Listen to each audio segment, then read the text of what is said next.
I'd like to talk to you about the Article 5 convention process for amending the Constitution, because, as you know, we've got a terrible problem in Washington, D.C., too much money, but we can fix it. We do have the tools to fix this problem. Problem is caused by the Supreme Court, and not just the Roberts Court. It started under Chief Justice Burger back in 1976. And the first case that really started this ball rolling was Buckley versus Valeo. And you probably recall that in Buckley, the Supreme Court said that money is entitled to the protections of speech under the First Amendment. The court also held that there can be no constitutional limit on how much a candidate is allowed to spend running for office. Well, here's the effect of Buckley versus Valeo. In 1976, and these are inflation-adjusted dollars, it cost about $150,000 for a candidate to have enough money to win a seat in Congress.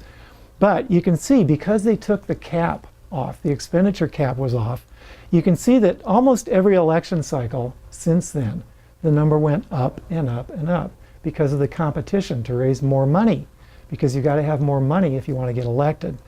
By 2010, that number in 2012 dollars was $1.2 million to get a seat in Congress. And then in 2 years, just a 2-year, one election cycle after Citizens United, it went up to $1.7 million. And it just keeps going up through the roof. The second case, First National Bank versus Bellotti. You probably recall that this is the case that said that corporations have a right to contribute basically unlimited amounts to ballot measure propositions. And look what that's done to our ballot measure system. Citizens United, well, we all know Citizens United. Corporations and other ultra-wealthy interests have a right to contribute unlimited amounts of indirect money. Here's what that graph looks like. Look, in the decades before Citizens United, there was almost no independent money in politics. And after Citizens United, it went through the roof. And it's increasingly dark money. Contrary to Justice Alito's vigorous shake of the head when President Obama brought this up at the State of the Union a few years ago, there is foreign money in our system. There's no way to trace it. It's dark money. It's because of Citizens United. And then finally, McCutcheon versus FEC that removed the aggregate limits. So we need to reverse those cases. Those cases are the beginning of the problem. Reversing them is the end of the problem. It's the solution. This is why an amendment is necessary. Because, look, remedial legislation is just subject to Supreme Court review and Supreme Court invalidation. And the Supreme Court has been invalidating every campaign finance case that comes before it, every campaign finance law that comes in front of it. Legislation can also be repealed. A subsequent Congress can just repeal it. So it's not permanent at all. So an amendment is the only permanent fix. It's the only thing that's going to prevent a future Supreme Court from going back to the old ways of Citizens United and Buckley versus Valeo. So how do we get the amendment? Well, as you know, there are two ways to initiate a constitutional amendment. One way is through Congress and the other way is through the states. But is Congress the answer? Well, think about it. It takes 2/3 of both houses to agree to an amendment and then 3/4 of the states to ratify. When was the last time 2/3 of Congress agreed to anything meaningful? And further, there's been a tremendous public outcry subsequent to Citizens United. And election results and poll results show that between 75 and upwards of 90% of Americans think that big money has too much influence in our political system. But Congress's response, just a big shrug of the shoulders. Just, yeah. And you may recognize this picture. I borrowed it from Professor Lessig's book, Republic Lost. I think it's a great illustration because it shows that Congress is barricaded behind a wall of money. It makes Congress ineffective. So Congress is not the solution. Look, Congress can't even pass the Disclose Act so that we know where the money's coming from. And that just takes a majority, let alone 2/3. So Congress, I submit, is not the answer.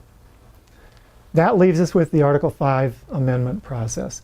And so I'll spend the rest of my time talking about Article 5 conventions and the single subject question, which sometimes is the shorthand version of that is the runaway convention problem. I'll talk about both of those issues. What's the structure of this convention?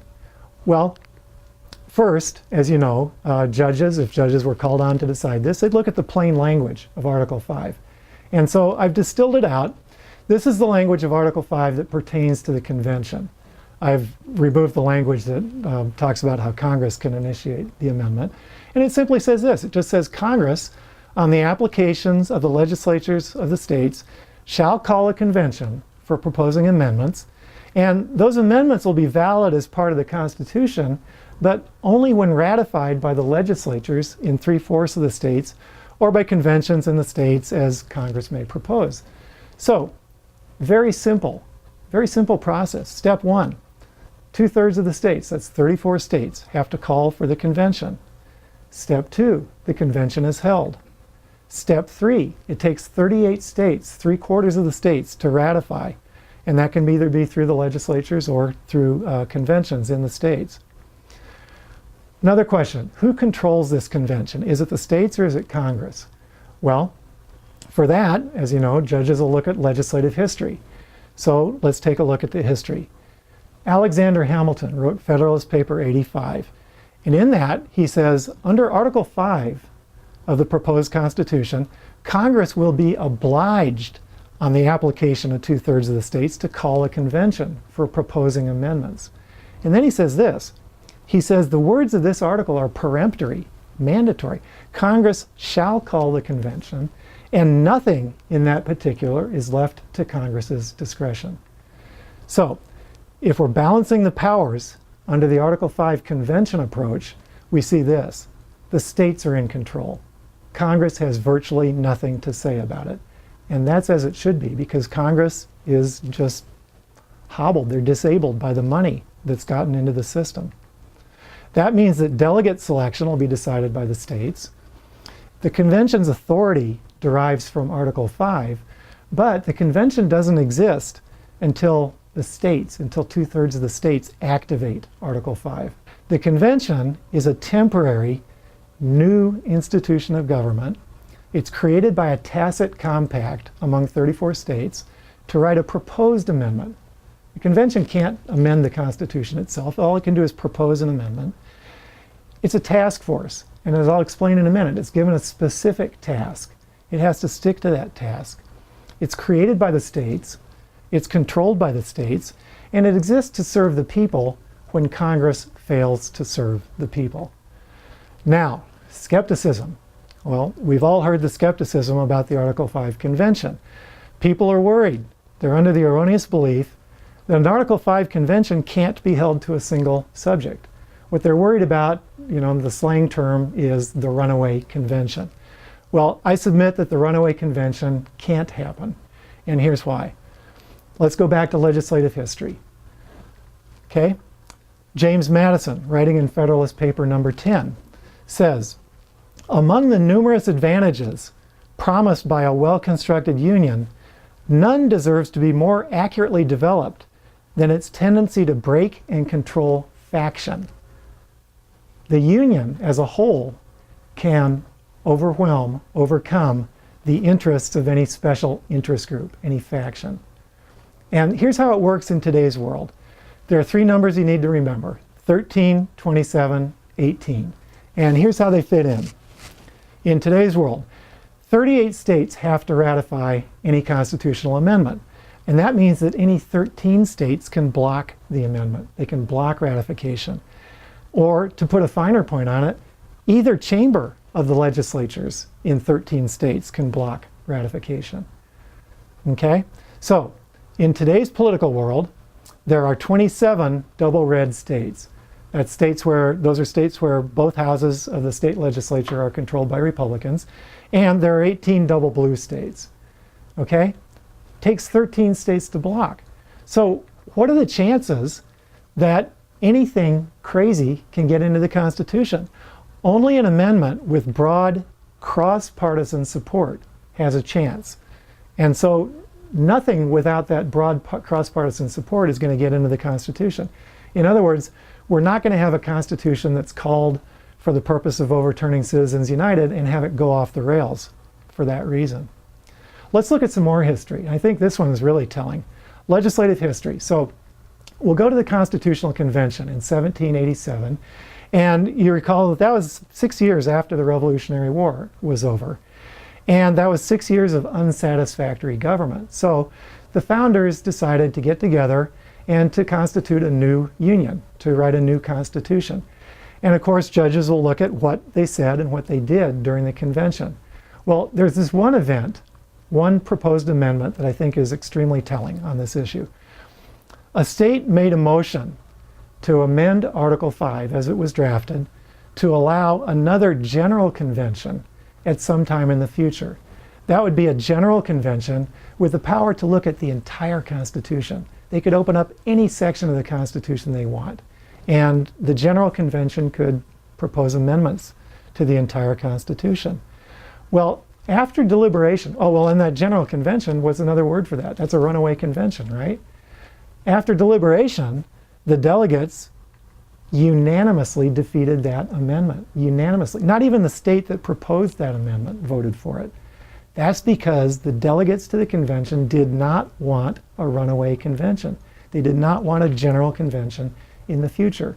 I think that that's a tremendously powerful argument against the notion that there could be a runaway convention. Judges will also look at what the people said, what they did. Here's Patrick Henry, and you know him from the "Give me liberty or give me death" speech before the Revolutionary War. After the convention had drafted the convention, Patrick Henry argued to defeat ratification. And here's his objection. He said, the methods for amending the Constitution are too difficult. In other words, Patrick Henry wanted a Constitution that would be easy to overturn, easy to amend, easy to rewrite. He wanted, in other words, a kind of a runaway convention to be possible. Well, he was opposed, as you know, by the Federalists and James Madison. And in Federalist 43, Madison says this. He says, Article 5 strikes the right balance. It guards equally against the extreme facility, extreme ease of amending the Constitution, and the extreme difficulty that would make it too difficult, that would perpetuate problems in the Constitution. Well, we've got a problem in the Constitution now, and that's the way the Supreme Court has interpreted the First Amendment. James Madison is saying that Article 5 is Goldilocks. It's not too hot, it's not too cold, and in the end, all 13 states ratified the Constitution, because when it came to the James Madison versus Patrick Henry debate over Article 5, they agreed with Madison. No runaway conventions. Of course, courts also look at tradition. And by tradition, I mean the kind of common consensus that's built up over the years surrounding Article 5. And that consensus, if it's fully developed, is entitled to the weight of legal precedent. Well, we have a consensus about Article 5. It's developed without much debate, but it's developed in a very, very firm, positive manner. And it's this. In the course of history, about 733 times, one state or another, at one time or another, has called for an Article 5 convention on a wide array of subjects. A wide array of subjects. Well, 733, of course, is more than 2/3 of the states, but we've never had a convention. And the reason we haven't had a convention is because there is a consensus to interpret the 2/3 requirement the same way. And that consensus is this. As long as we don't have 34 calls for a convention on the same subject, the same general subject matter, then Article 5 is never activated. And what that means, the same subject, means that the convention is given a task. It's given the task of resolving the problem that the states identify when 34 states call for the convention. Professor Robert Natelson, a conservative legal scholar, law professor, he's maybe written more extensively than others on the Article 5 convention process, and he says this, he concludes this. He says, Congress has no choice when counting applications towards the 2/3 needed for the convention, but to group them according to subject matter. And whenever 2/3 of the states have applied based on the same general subject, then Congress must issue the call for a convention related to that subject matter. In other words, the subject matter is limited. And then he says, Congress may not expand the scope of the convention beyond that subject matter. In other words, it's a limited convention. It's not a general convention. It's limited to a single subject. It's not a runaway convention. Obviously, we've got a horribly broken system, but as I said, we can fix it. And what we need to do is reverse those Supreme Court decisions, because that's the reason the money is in our system. Right now, our republic is lost. But if we strip away that money, if we break down that barricade of money, if we have an Article 5 convention, then we can restore our republic. We can have our representative democracy back. Thank you.